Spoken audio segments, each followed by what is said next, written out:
Stick Figure the Sentence Saver presents Episode 1, Sentence Fragments. Today our letter comes from Mrs. Costa, and she says, quote, "Teachers are always writing sentence fragment on my papers. What does that mean and how do I fix it? Love, Jaco." Thanks for the note, Jaco.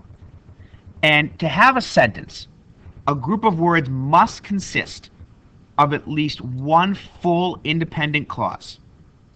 Now, an independent clause has a subject, a verb, and a complete thought. And we're going to get into that a little later about what all of those mean. So remember, we're talking about a subject, verb, and completed thought to be an independent clause or sentence.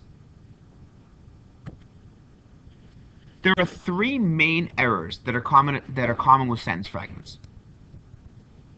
The first is that some fragments lack a subject, verb, or both. The subject of the sentence is a noun. It's the noun in the sentence that's doing the action. For example, the flower pot fell off the table.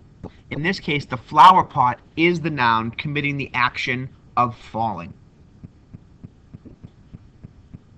Let's take a look at the verb. The verb is the action in the sentence. Think about action words when you think about verbs. Verbs that involve to. For instance, the dog ate the fish. In this case, the dog is the subject, is the noun, and it ate the fish, ate being the verb. And in both of these cases, we're looking at a completed thought.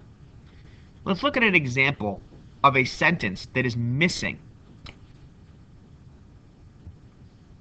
something. On the weekend, Mr. Spinelli has more time to get his work and chores done.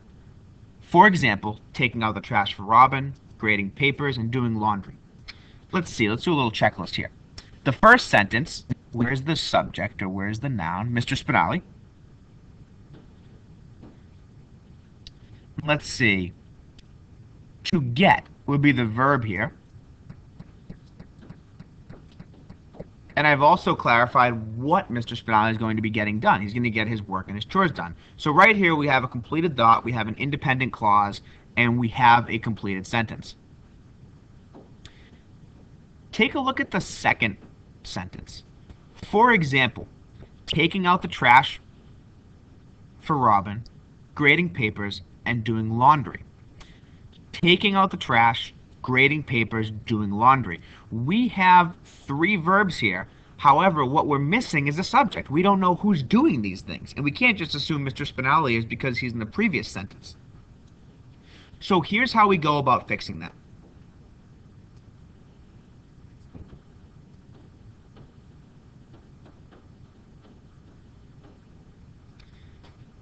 By adding he likes after for example, we've identified who the subject is, he, or in this case, Mr. Spinelli, and we've made this a completed sentence.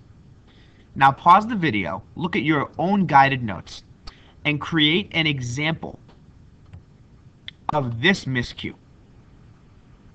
and then correct that example. Remember, no stealing from the stick figure. The second miscue that's very common is that some fragments are actual independent clauses, but the first word in the sentence is a subordinating word. And these are words like the ones listed below, such as include, after, although, because, before, if, so. The list goes on, and you can look at them for yourself. But what these words mean is that a clause is about to be dependent, not independent. Let's take a look at the example below. Mrs. Costa arrived on the island of Madagascar, where she was sightseeing with Amelia last summer. Mrs. Costa is the subject of the first sentence. We also have arrived in the second sentence. In the first sentence as the verb. And we know where she's going on the island of Madagascar. Take a look at the second sentence. We have the subject of she, meaning Mrs. Costa, and we have the verb was sightseeing.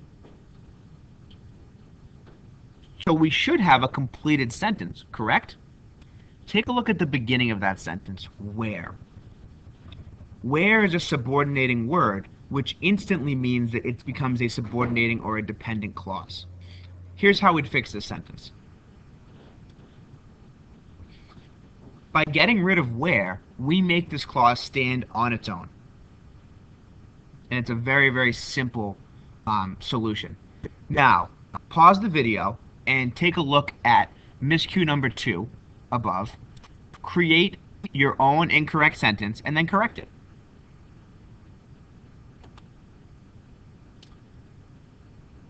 The last miscue is probably the easiest fix, and it's basically when a fragment just needs to be attached to a nearby sentence. So it's when you have a sentence fragment that could connect to another sentence.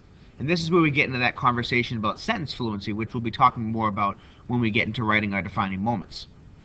For instance, walking into Mr. Mack's room, I noticed that Marvin had escaped his tank. Take a look at the second sentence. I is the subject. Noticed is the verb. And then we've also identified what that person has noticed, so we have a completed sentence. Now take a look at the first sentence. Walking is the verb, so we have a verb there. And you may think that into Mr. Mack's room is the noun. However, walking into Mr. Mack's room is actually an indirect object. It's not, Mr. Mack's room is not doing the walking. So right now we're asking ourselves, well, what's doing the walking? So here's how we would go about fixing that sentence.